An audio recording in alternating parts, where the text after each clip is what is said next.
آدمی کے پاس 2 روپے، ایک آدمی کے پاس کروڑوں روپے. جس کے پاس 2 روپے تھے اس نے 1 روپیہ اللہ کے نام پہ دے دیا، اور جس کے پاس کروڑوں تھے اس نے 1 لاکھ دیا.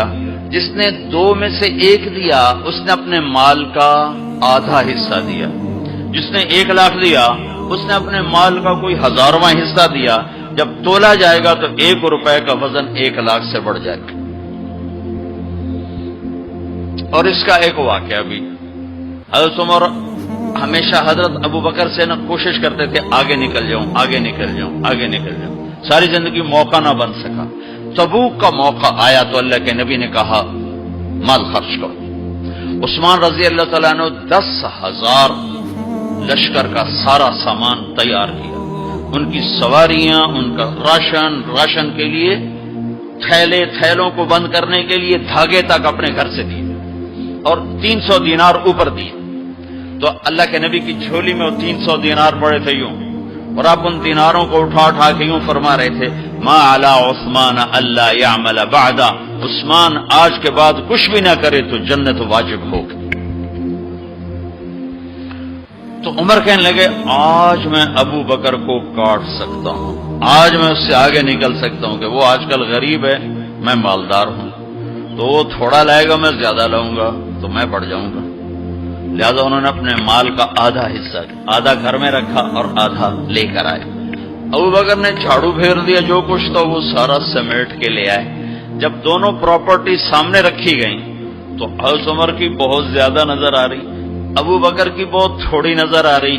لہذا حضرت عمر بڑے اطمینان میں کھڑے کہ آج جیت خطاب کے بیٹے کی ہے. میں قربان جاؤں، اللہ رسول تو جانتے ہیں کہ کون کیا کر کے آیا ہے. تو میرے نبی نے سوال ہی بدل دیا، جو اس موقع کا سوال ہی نہیں.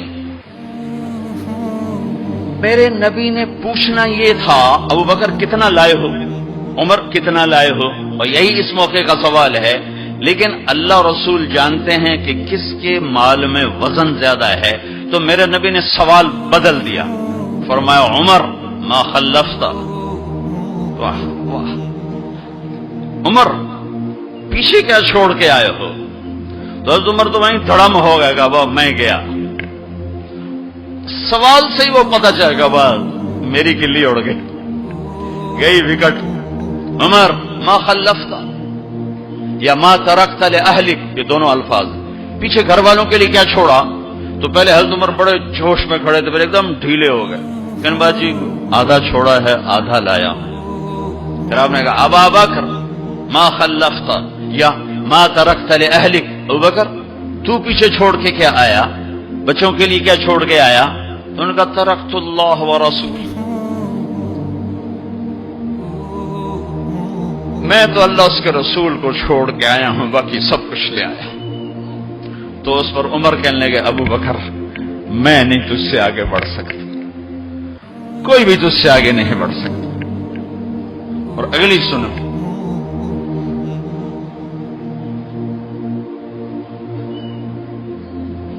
اپنے کپڑے بھی دے دیے اور ایک ٹاٹ تھا وہ پہن کر اس کو کانٹوں سے سی لیا.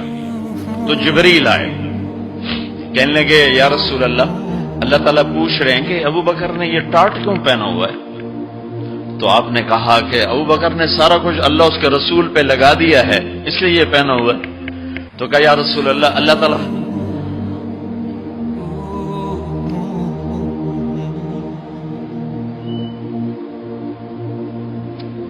تعالیٰ فرما رہے ہیں ابو بکر سے پوچھو مجھ سے راضی تو ہے،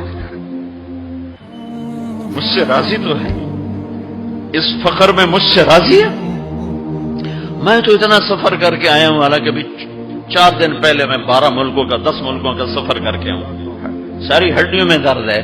میں اس لیے آیا ہوں کہ چلو کوئی بخشش کا بہانہ مل جائے، کوئی بخشش کا بہانہ مل جائے، اللہ راضی ہو جائے. آپ سارے اس لیے حج پہ جا رہے ہو کہ اللہ راضی ہو جائے. جو سارے جہان سے کہتا ہے مجھے راضی کرو، وہ کہہ رہا ہے ابو بکر سے پوچھو مجھ سے راضی تو ہے. تو آپ نے کہا ابو بکر تیرا رب تجھے سلام بھی کہہ رہا ہے اور پوچھ رہا ہے کہ راضی ہو. تو ابو بکر کی چیخیں نکلی،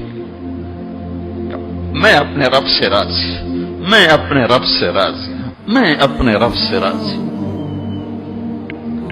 میرے بھائیو بہنوں، زندگی ایسے گزار کے مرو کہ اللہ کو ملے تو اللہ خوش ہو کے مل رہا، ایسے نہ مرو کہ اللہ کی بارگاہ میں پیش کیے جا رہے ہوں مجرم بن کر، قیدی بن کر۔ تو اللہ اس کے رسول نے مال لگانے پر زور دیا۔ اللہ چاہتا تو سب کو مال دے دیتا، کسی کو فقیر، کسی کو مالدار۔ مالدار کا شکر کا امتحان لیا، فقیر کے صبر کا امتحان لیا کہ اللہ فقیر کا صبر دیکھے گا، مالدار کا شکر دیکھے گا۔ اور جب مالدار لوگ زکوٰۃ نہیں دیتے تو پھر عزتیں نیلام ہوتی ہیں۔ جب سب کچھ اپنے اوپر لگانے کا ذوق بن جاتا ہے اور اپنے ہی بڑے بڑے زیور، کپڑے، گھر، گاڑیاں